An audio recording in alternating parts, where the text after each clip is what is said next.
नमस्कार, बहुत स्वागत है आपका। प्राइम डिबेट देख रहे हैं आप, आपके साथ में जेपी शर्मा। महंगाई रैली का कई तरह से आकलन हो रहा है। महंगाई को लेकर केंद्र पर कितना दबाव बना, कितना नहीं। इससे ज्यादा चर्चा इस बात की है कि दिल्ली से बाहर कांग्रेस पहली बार इतने बड़े पैमाने पर दमखम दिखा पाई। इस बात की चर्चा है कि इस रैली ने कांग्रेस को एक बार फिर यूपीए का बॉस साबित कर दिया। इस बात की भी है कि अशोक गहलोत ने एक बार फिर अपना राजनीतिक कौशल और चातुर्य दिखाया है। और सबसे गर्मागर्म बहस हिंदू और हिंदुत्ववादी के मुद्दे पर छिड़ी हुई है। किसी की दिलचस्पी किस पहलू में है, किसी की दिलचस्पी किसी दूसरे पहलू में। लेकिन ये सब मानते हैं कि कांग्रेस ने 2023 के विधानसभा और 2024 के लोकसभा चुनाव का शंख फूंका है। तो आज प्राइम डिबेट में इस पर बहस होगी इन सवालों के जरिए कि कांग्रेस ने जयपुर में दिल्ली के लिए क्या शंख फूंक दिया। कांग्रेस एक बार फिर यूपीए की बॉस साबित हो गई है। और क्या यह रैली विधानसभा चुनाव का माहौल बनाने में भी मददगार होगी।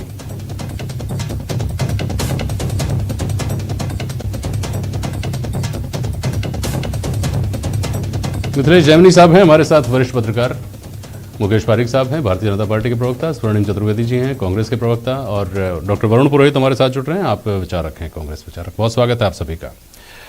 मुकेश पारिक साहब, पहले आपके पास आ रहा हूं। कांग्रेस ने इस रैली के बाद दी गई प्रतिक्रिया में, इसकी ब्रीफिंग में ये कहा कि भारतीय जनता पार्टी के पास कहने को कुछ बचा ही नहीं, इतनी सफल रैली रही है। बचा है आपके पास कुछ तो बोलिए।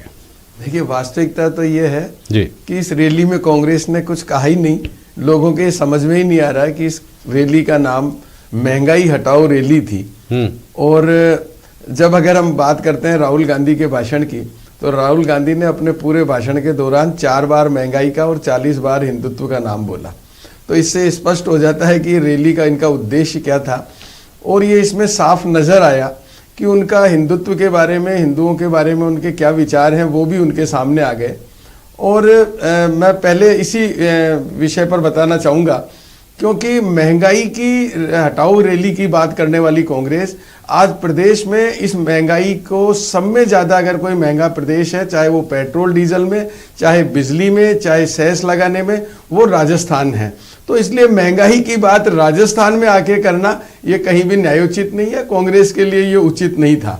कांग्रेस बहाना लेती है कि हमको दिल्ली में परमिशन नहीं मिली, इसलिए कांग्रेस को जयपुर में रैली करनी पड़ी। ऐसा बिल्कुल नहीं है। राजस्थान के जयपुर को इसलिए चुना गया कि यहाँ पर इनकी सरकार है। इन्होंने पूरी तरीके से अपने सरकारी तंत्र के द्वारा किस प्रकार से इस रैली को सफल बनाया जा सके उसके प्रयास करें। हालांकि उसमें पूरी तरह सफल नहीं हुए।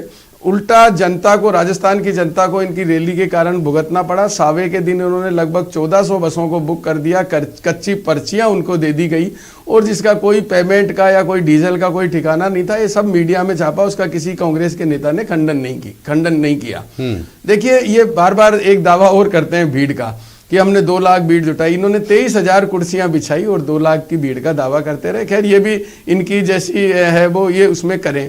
लेकिन इसमें सब में बड़ा जो गंभीर विषय है वो हिंदू और हिंदुत्व की जो राहुल गांधी ने बात की। हिंदुत्व के ऊपर आते हैं। देखिए, हिंदुत्व एक बड़ा व्यापक एक दृष्टिकोण वाला शब्द है, और हिंदुत्व का मतलब हिंदू राष्ट्रवाद से है, अगर इसको देखा जाए। लेकिन जिस प्रकार से उन्होंने हिंदुत्व की खिल्ली उड़ाई, इससे साफ जाहिर होता है कि उनका किस प्रकार से हिंदुओं के प्रति, हिंदुत्व के प्रति नफरत है। माननीय सुप्रीम कोर्ट ने ये कहा है कि हिंदुत्व के साथ कहीं भी आतंकवाद या उग्रवाद जैसे कोई ऐसे शब्दों का कहीं भी उल्लेख या उपयोग नहीं होता है। उसके बावजूद इस प्रकार से कहना, और देश के प्रधानमंत्री के लिए कि हिंदुत्ववादी है, और हिंदू महात्मा गांधी थे और कोड से हिंदुत्ववादी थे, तो ये एक बहुत ही अपमानजनक और बहुत ही था। इस रैली का कोई भी इम्पैक्ट नहीं आएगा। अगर कांग्रेस में ताकत थी, हिम्मत थी, तो उत्तर प्रदेश में चुनाव होने वाले हैं। अगर दिल्ली में परमिशन नहीं मिली तो लखनऊ में करके बताते हैं रैली। लेकिन राजस्थान सिर्फ और सिर्फ इसलिए चुना कि यहाँ पर इनकी सरकार है, आशा सहयोगनी इसी भीड़ जुटा सके, पार्टी को भी कहीं मनरेगा की भीड़ जुटा सके। कि ये रैली जो थी उसका मूल उद्देश्य था